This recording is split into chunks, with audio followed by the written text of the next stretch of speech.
Hey, hello everyone. Your investment expert is here, Olubukola Abitoye. And guess what?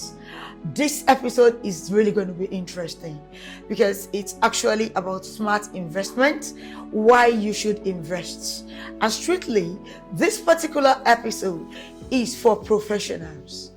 And we're going to be very practical and real with what we're going to be discussing here today. I discovered that the life for professionals work in cycles. Being privileged to work in the bank, finance industries, I know the way it runs.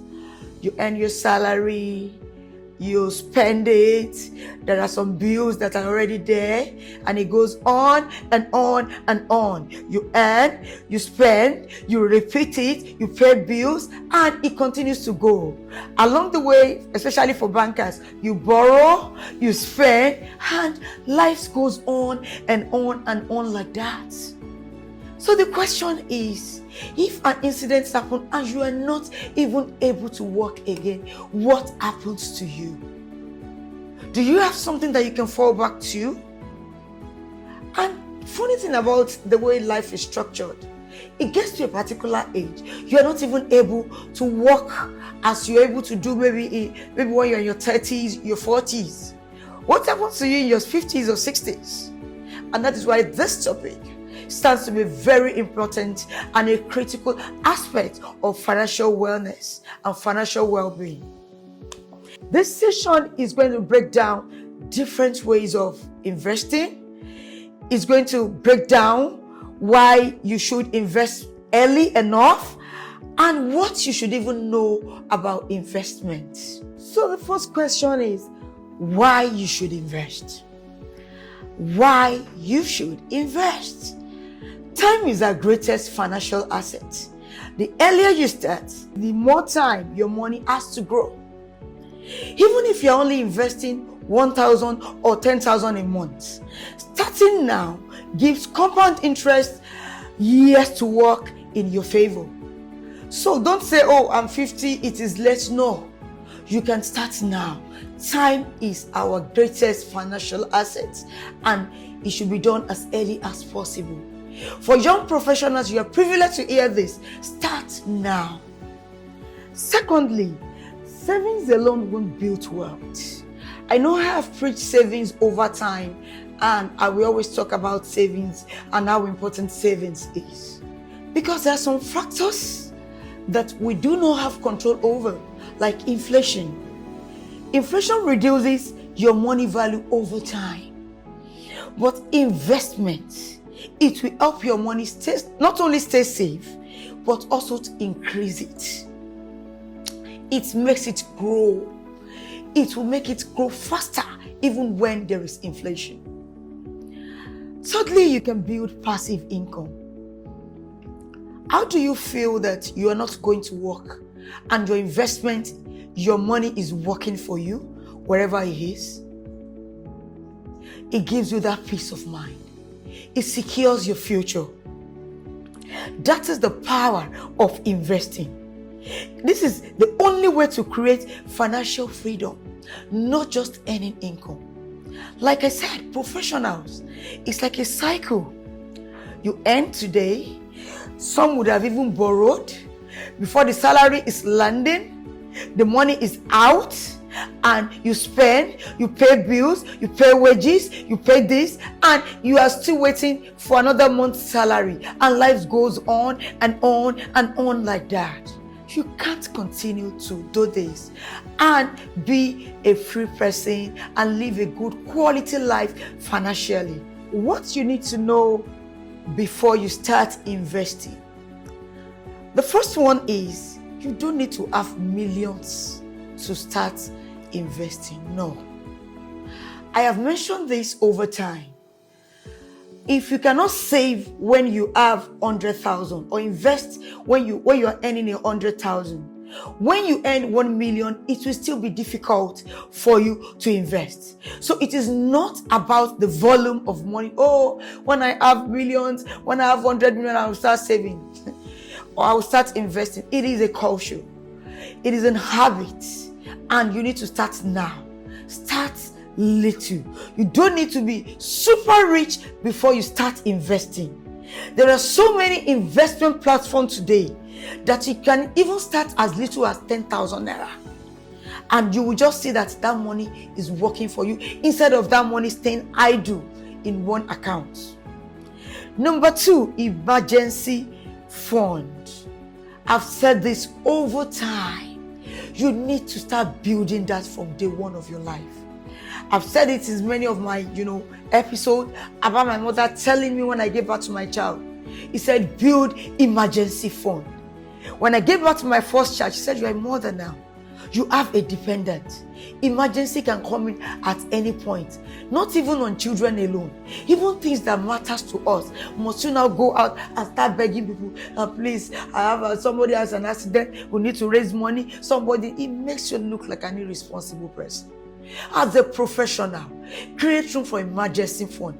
Automate it in such a way that as soon as your income is landing, it's going into that space. And the space where it is going to, it is also working. For example, your DigiColo. Your DigiColo, you save or automate every day that goes in. Your money gets interest on a daily basis.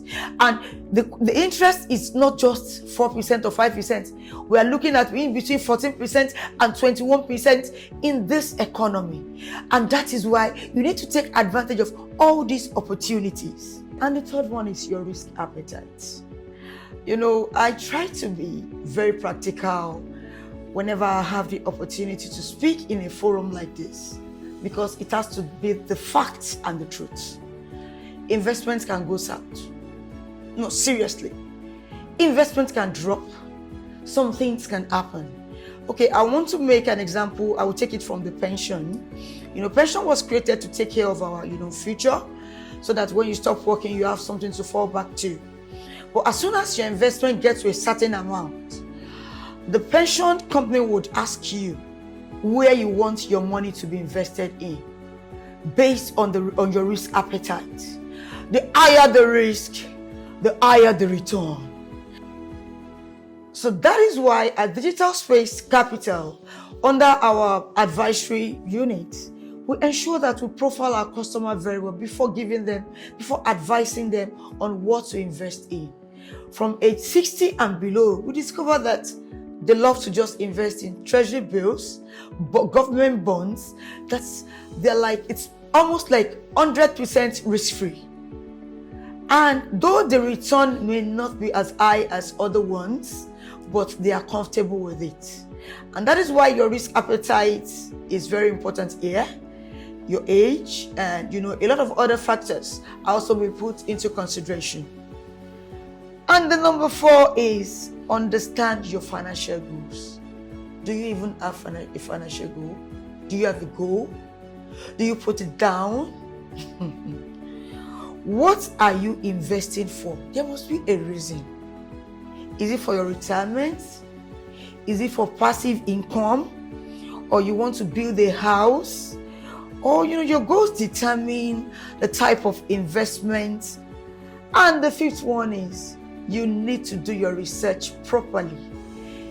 See, it is so sad that a lot of people have lost money into Ponzi schemes or the other. Because the question you ask yourself is, how did they get to that point? And I will tell you that the first one is ignorance. They do not know. And because they do not understand what to look out for when you want to invest in an organization, you just find yourself putting your hard-earned assets into an investment that will disappear in few months. This is a very important one, and we'll continue to preach this. Work with regulated entities. Work with regulated institutions. DigiColo, our savings platform, is under our microfinance bank, but is regulated by Central Bank of Nigeria. And at Digital Space Capital Asset Management, we are also regulated by SEC, Security Exchange Commission. This is very important so that you don't lose your hard-earned money. There's a Yoruba adage that says, "Ẹni tó bá mọ iyì wúrà ló máa ń tà fún." You can only sell gold to the person that knows the value or knows the worth of the gold. It takes a lot to build money, to put money together. So please, I am advising that you ensure you do enough research. Look at the corporate governance. Look at the institutions. Who are the people regulating them? Look at the people behind the scene. Look at their structure. Look at their processes before putting your hard-earned money into any investment. This is major and this is germane. And also be realistic. I remember a client walking into my office some times ago, and he just said, "Oh, Bukola, your rates are not, competitive." I said, "How? That in this industry, our rates are very much competitive. We know what the market is offering." He said, "No, there are some people giving them 60% return in a month." And I was like, "I don't understand. 60% in a year, then nobody should work again. Is that realistic?" And it turned out that in few months the company went down, and that particular fund went down the drain. So it needs to be realistic. If there is something that can give you 60%, then why should we be working? No, nobody should work. We should just put whatever we have and put it there. So please be realistic and don't be greedy, because greediness is another major thing. Because when you are greedy, you will find yourself in bigger trouble. So in conclusion, investing is one of the most powerful ways to build long-term wealth, but only if you do it wisely, so that you don't even lose the investment. I believe all the tips I have given, earlier will help you in making the right choices when it comes to investment. Remember, start small. You don't have to have millions to start investing. It is an habit. It is a culture. An habit over time turns into a culture. Automate it. Automate has to do with discipline. That means you will close your eyes. Do not forget, we discussed about emergency funds. Emergency fund has to do with responsibility. As a responsible professional, you should not be caught unaware. And most importantly, start with a plan. Your financial goals, they are very important. They are germane. When you understand the basics and avoid the common traps, you give yourself a real chance at financial freedom, and you enjoy this financial wellness. So thank you, everyone. Let's have a beautiful day.